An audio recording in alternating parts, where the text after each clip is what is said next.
एक नेता जो कभी प्रधानमंत्री की कुर्सी तक पहुंचने का सपना रखती थी, आज उनका नाम सुनते ही मीडिया के स्टूडियो में एक अजीब सी खामोशी छा जाती है। आज के दौर में जब हर छोटा बड़ा नेता रोज कैमरे के सामने आता है, ट्वीट करता है, रील बनाता है, तब मायावती जानबूझकर इन सबसे दूर रहती हैं। लेकिन क्यों? और सबसे जरूरी सवाल, क्या यही उनकी सबसे बड़ी ताकत है या यही उनकी सबसे बड़ी कमजोरी?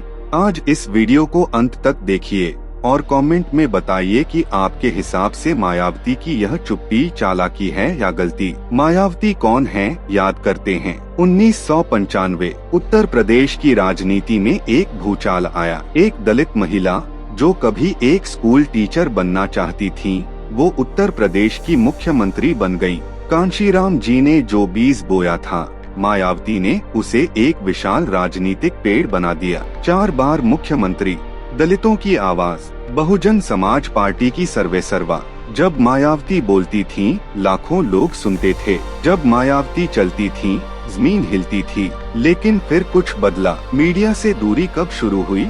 2012 के बाद, जब बीएसपी को उत्तर प्रदेश में बड़ी हार मिली, तब से मायावती और मीडिया के बीच एक अदृश्य दीवार खड़ी हो गई। प्रेस कॉन्फ्रेंस बंद, इंटरव्यू लगभग नहीं, टीवी डिबेट बिल्कुल नहीं, और जब कभी बोलती हैं तो सिर्फ पार्टी के मंच से, अपनी शर्तों पर। अब आप सोच रहे होंगे यह कोई कमजोरी की निशानी है, लेकिन रुकिए। पार्ट 3, मीडिया से दूरी की असली वजह। पहली वजह, मीडिया ट्रायल का डर नहीं, मीडिया ट्रैप से बचा।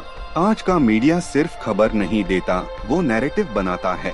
जो नेता रोज कैमरे पर आता है, वो रोज ट्रोल होता है, काटा जाता है, उसके शब्दों को तोड़-मरोड़ा जाता है। मायावती ने यह बहुत पहले समझ लिया था। जब आप कम बोलते हो तो दुश्मन के पास हथियार कम होते हैं। दूसरी वजह, दलित राजनीति की अपनी मीडिया। मायावती की असली ताकत टीवी स्टूडियो में नहीं, गाँव की गलियों में है। बीएसपी का नेटवर्क जमीन पर काम करता है, बूथ लेवल पर, जाति समूहों में, सामाजिक संगठनों में। उन्हें पता है उनका वोटर टीवी पर नहीं, जमीन पर मिलेगा।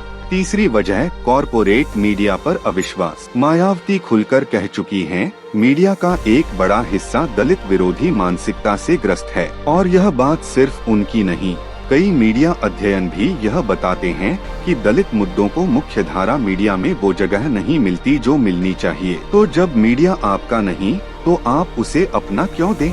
चौथी वजह, रहस्य भी एक ताकत है। राजनीति में जो दिखता है वो बिकता है, यह सच है। लेकिन जो नहीं दिखता, उसके बारे में लोग सोचते रहते हैं। मायावती की खामोशी उन्हें एक रहस्यमयी शक्ति देती है। जब वो बोलती हैं, तो पूरा देश सुनता है, क्योंकि वो हर रोज नहीं बोलती। लेकिन क्या यह रणनीति काम कर रही है? और यहीं पर असली बहस शुरू होती है। 2024 के लोकसभा चुनाव में बीएसपी का प्रदर्शन बेहद निराशाजनक रहा। एक भी सीट नहीं। वोट शेयर जो कभी 20 से 21% था, वो घटते घटते बहुत नीचे आ गया। विरोधी कहते हैं, मायावती की मीडिया से दूरी ने उन्हें इररिलेवेंट बना दिया। नई पीढ़ी उन्हें नहीं जानती। सोशल मीडिया पर उनकी कोई प्रेजेंस नहीं। जब अरविंद केजरीवाल, अखिलेश यादव और मोदी सब इंस्टाग्राम पर हैं, तो मायावती कहाँ हैं? लेकिन उनके समर्थक कहते हैं, बीएसपी की असली ताकत कभी मीडिया में नहीं थी, वो जमीन पर थी।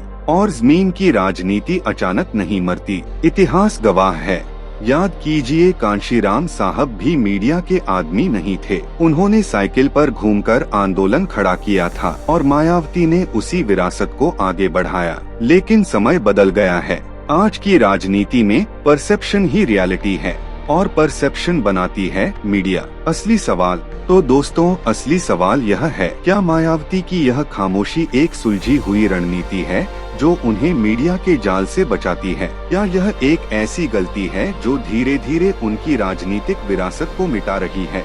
30 साल से राजनीति देख रहे आप लोग, जिन्होंने मायावती को उनके सुनहरे दौर में देखा है, आप बेहतर जानते हैं। कमेंट में बताइए, मायावती की चुप्पी चालाकी या भूल? और अगर आपको लगता है कि मायावती को अब वापस मीडिया में आना चाहिए, तो लिखिए वापसी का वक्त। और अगर आपको लगता है उनकी यह रणनीति सही है, तो लिखिए खामोशी ही ताकत है। वीडियो पसंद आई हो तो शेयर जरूर करें, सब्सक्राइब और कमेंट करो।